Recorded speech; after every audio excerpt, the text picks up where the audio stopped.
Hello everyone, welcome back to my channel. I hope you're doing great. In today's video, I'm going to show you how to collaborate on notes in Google Keep in 2026. Google Keep allows you to share notes with other people so you can work together in real time. This feature is very useful for team projects, study groups, shopping lists, and shared reminders.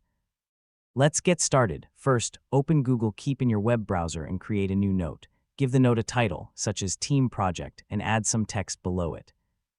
Now click the collaborator icon at the bottom of the note. Enter the email address of the person you want to share the note with, and then click Save. Once the invitation is sent, the collaborator will be able to view and edit the note using their Google account. You can add multiple collaborators to the same note, which makes it easy for everyone to update tasks, add ideas, and make changes together.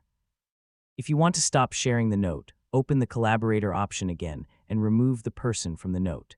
Any changes made by collaborators will automatically sync across all connected devices. That's how to collaborate on notes in Google Keep in 2026.